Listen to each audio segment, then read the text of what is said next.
Good morning friends. इस video में हम कक्षा 8वीं गणित एक चर वाले रैखिक समीकरण का अध्ययन करेंगे, जिसमें प्रश्नवाली 2.2 के सवाल को हल करना सीखेंगे। तो इसके पहले यदि आपने प्रश्नवाली 2.1 नहीं देखे हैं तो उसका लिंक आपको डिस्क्रिप्शन में मिल जाएगा, वहां से आप देख सकते हैं।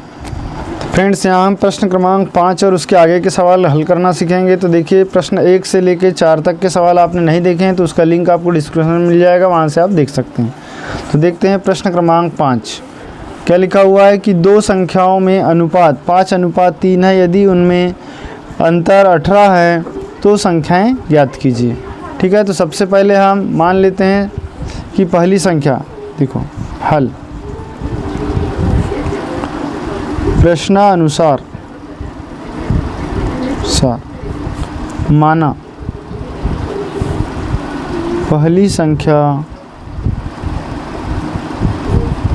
देखिए यहाँ अनुपात क्या दिया है, 5:3 दिया हुआ है। तो पहली संख्या हम मान लेंगे 5x। ठीक है, तो पहली संख्या मान लिए 5x तथा दूसरी संख्या हो जाएगी फ्रेंड्स 3x। ठीक है, तो इस तरीके से हम संख्या मान लेंगे। पहली संख्या हमने मान ली 5x और दूसरी संख्या मान लेंगे 3x। अब इसके बाद में देखिए आगे सवाल में क्या लिखा, यदि उनमें अंतर 18 है तो संख्याएं ज्ञात कीजिए। अंतर दिया हुआ है 18।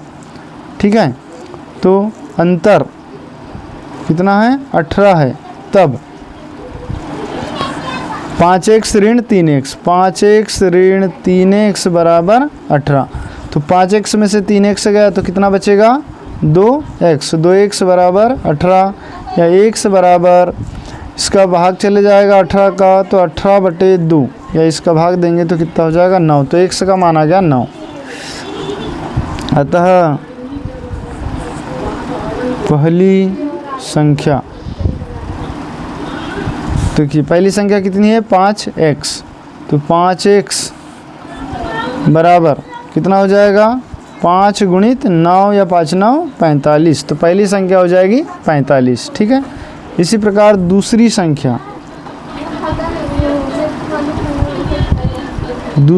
हो जाएगी कितनी है, 3x।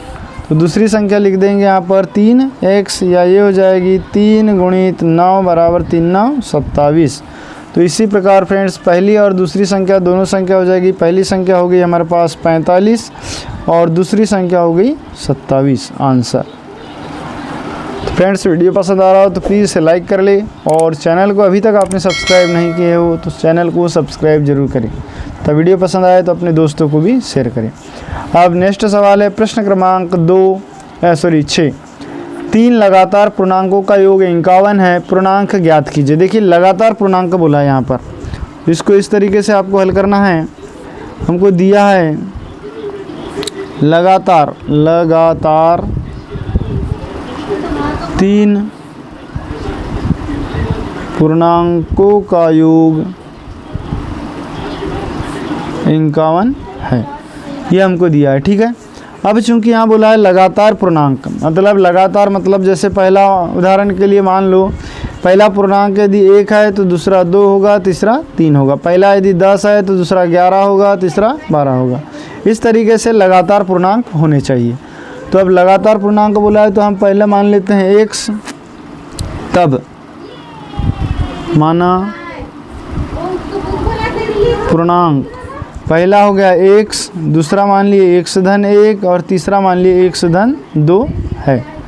ऐसे हमने लगातार मान लिए। ठीक है, क्योंकि लगातार है तो सब में 1 का अंतर है। अब देखिए फ्रेंड, तीनों का योग कितना है, 51। तो तीनों को जोड़ लेते हैं तो ये हो जाएगा x⁻2 बराबर 51, या 1x 2x और 1 3x। तो 3x धन 1 और 2 कितना हो जाएगा, 3 बराबर 51, या 3x बराबर 51, और ये 3 का पक्षांतरण करे तो ऋण 3। तो 51 ऋण 3, या ये हो जाएगा 3x बराबर 51 में से 3 गया तो 48, या x बराबर 48/3। 3 का भाग दे देंगे इसमें तो कितना आ जाएगा, 16 48। x का मान आ गया 16। अतः 3 क्रमागत संख्याएं, 3 क्रमागत संख्याएं। देखिए पहली x माने थे तो हो गई 16, दूसरी x धन 1 माने थे मतलब 1 इससे ज़्यादा तो ये हो जाएगी 17, और तीसरी माने थे x धन 2, 16 धन 2 18, ये हो गई आंसर। ठीक है, अब नेक्स्ट देखते हैं प्रश्न क्रमांक 7। फ्रेंड्स यहाँ 7वां सवाल हमारे पास दिया है कि 8 के 3 लगातार गुणजों का योग 888 है, गुणजों को ज्ञात कीजिए। देखिए 8 के गुणज का मतलब होगा, जैसे इसके 8 के गुणज कौन कौन से हो जाएंगे हमारे पास, 8 एक 8, 8 दूनी 16, 8 3 24, 8 4 32, इस तरीके से ये सब क्या है इसके गुणज है ना। तो इनमें से ही कोई 3 लगातार गुणज है, जैसे 3 लगातार मान लो ये भी हो सकते हैं या ये भी हो सकते हैं या इसके आगे वाले हो सकते हैं या इसके आगे वाले हो सकते हैं। ठीक है, तो इस तरीके से 3 लगातार गुणजों का योग कितना है 888 है। तो हम मान लेंगे कि 3 लगातार गुणज कौन कौन से हैं। तो हम माना 3 लिख देंगे, 8 के 3 लगातार गुणज क्रमशः, देखिए 3 लगातार गुणज बताना है तो 3 लगातार गुणज हम मान लेते हैं। पहला तो मान लेते हैं 8x, क्योंकि जो भी संख्या है उसमें 8 का गुणा है। जैसे यहाँ 8 में 1 का गुणा है, यहाँ 8 में 2 का गुणा है, यहाँ 8 में 3 का गुणा है, तो वो हो गया x। दूसरा देखिए लगातार गुणज है तो दूसरा हो जाएगा 8 गुणित x धन 1, और उसके बाद तीसरा हम मान लेंगे 8 गुणित x धन 2। तो इस तरीके से 3 लगातार गुणज हो जाएंगे। ठीक है, अब इनका योग कितना है 888, तो यहाँ लिख देंगे प्रश्नानुसार। तो प्रश्न अनुसार ये हो जाएगा 8x धन 8 x धन 1 धन 8 x धन 2 बराबर कितना होगा 888। ठीक, इसके बाद देखिए अगली स्टेप हो जाएगी, इनको सबको जोड़ देंगे तो ये हो गया 8x धन 8 धन, इसका अंदर गुणा होगा तो 8x धन 8 दूनी 16 बराबर 888, या ये हो गया 24x धन 8 दूनी 16 24 बराबर 888, या ये हो गया 24x धन बराबर 888 ऋण, ये धन 24 है तो इधर पक्षांतरण करें तो क्या हो जाएगा ऋण 24।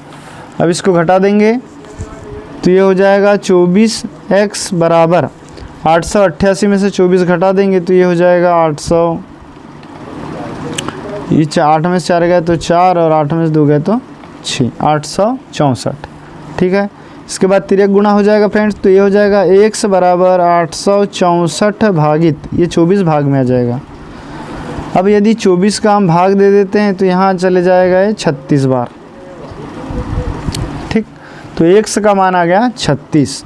अब हमको लगातार 3 गुणज निकालना है तो 8 के लगातार 3 गुणन हो जाएंगे, तो 8 के लगातार 3 गुणज हो जाएगा। पहला गुणज हमने क्या माने हैं 8x, दूसरा गुणज क्या माने हैं 8x धन 1, और तीसरा गुणज क्या है 8x धन 2। ठीक है, तो 8 गुणित 36 पहला गुणज हो जाएगा, 8 का गुणा कर देंगे 36 में तो 8 छक 48 की 8 हासिल का 4, 8 3 24, 24 और 4 28, पहला गुणज हो गया 288। तीसरा गुणज देख लीजिए क्या हो जाएगा 8 गुणित ये x का मान कितना लिखेंगे 36, तो 36 और 1 कितना हो गया 37, तो 8 7 56, 56 की 6 हासिल का 5 और 8 3 24, 24 और 5 29। उसके बाद में ये हो जाएगा 8 गुणित x का मान कितना है 36, 36 में 2 जोड़ देंगे तो 38 बराबर, इसका गुना कर दीजिए 8 का तो 8 8 64, 64 की 4 हासिल का 6 और 8 3 24 और 6 30। तो ये हो गया फ्रेंड्स तीनों गुणा जिसके पहला हो गया 288, दूसरा हो गया 296, तीसरा हो गया 304, ये हो गया हमारा आंसर। यदि आप इसको चेक करना चाहते हैं तो आप इस तीनों को जोड़ लीजिए, 888 आना चाहिए। देखिए 6 और 4 10, 10 और 8 18, 18 की 8 हासिल का 1। 9 और 1 10, 10 और 8 18, 18 की 8 हासिल का 1। 3 और 1 4, 4 और 2 6, 6 और 2 8, आ गया 888। तो ये हमारा आंसर एकदम करेक्ट है। अब देखते हैं प्रश्न क्रमांक 8वां। तो प्रश्न 8 में लिखा हुआ है फ्रेंड्स कि 3 लगातार पूर्णांक बढ़ते क्रम में लेकर उन्हें क्रमशः 2, 3 तथा 4 से गुणा कर योग करने पर योगफल 74 प्राप्त होता है। तीनों पूर्णांक ज्ञात कीजिए। अब यहाँ पर भी देखिए क्या बोला है, 3 लगातार पूर्णांक बढ़ते क्रम में लेना है। ठीक है, क्या करना है, बढ़ते क्रम में लेना है। तो इसको इस तरीके से आपको हल करना है। तो हम 3 लगातार पूर्णांक मान लेंगे। पहला मान लेंगे x, ठीक है। तो दूसरा क्या हो जाएगा, x धन 1, और तीसरा क्या हो जाएगा, x धन 2। ठीक है, तो ये लगातार 3 पूर्णांक हो गए। उसके बाद प्रश्न में क्या बोला है, प्रत्येक लेकर उन्हें 2, 3 और 4 से गुणा कर योग करने पर योगफल 74 प्राप्त होता है। तो यहाँ लिख देंगे प्रश्नानुसार, प्रश्नानुसार। ठीक है, तो देखिए पहले वाले में कितने का गुणा करना है, 2 का। तो ये हो जाएगा x गुणित 2 धन, दूसरे वाले में गुणा करना है 3 का, तो 3 गुणित x धन 1 धन, और तीसरे वाले में 4 का, तो 4 गुणित x धन 2 बराबर कितना हो जाएगा फ्रेंड्स, 74। ये आ गया 74। अब इसको आगे हल कर दो।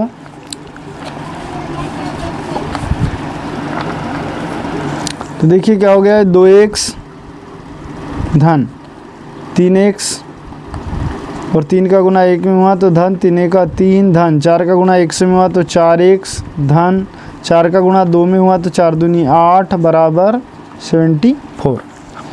अब x से x को जोड़ देंगे तो 2x और 3x हो जाएगा 5x, 5x को जोड़ देंगे 4x में तो ये हो गया 9x धन, ये 3 और ये 8 मिलकर हो जाएंगे 11 बराबर 74। 9x यहीं रहेगा और ये 74 भी यहीं रहेगा। इस धन 11 का पक्षांतरण करें तो ये हो गया ऋण 11, या इसको घटा देंगे तो ये हो गया 9x बराबर 74 में से 11 घटा दिए तो ये बचा 63, या x बराबर हो गया 63/9। ठीक है फ्रेंड्स, 9 का भाग दे दीजिए, 9 7 63, तो x का मान कितना आ गया 7। अब हमको तीनों पूर्णांक ज्ञात करना है, तो अतः तीनों पूर्णांक हमारे क्या क्या हो जाएंगे देख लीजिए। देखिए 3 लगातार पूर्णांक में पहला हमने क्या माने हैं, x। ठीक है, तो x क्या आ गया 7, तो पहला पूर्णांक हो गया 7। दूसरा पूर्णांक, दूसरा हमने माने हैं x धन 1, मतलब 7 धन 1 बराबर 8। ठीक है, तीसरा पूर्णांक क्या माने हैं, x धन 2, यानी इस 7 में 2 जोड़ देंगे 7 धन 2 बराबर क्या हो जाएगा 9। तो इस तरीके से फ्रेंड्स 3 लगातार पूर्णांक हो गए हमारे, 7, 8 और 9।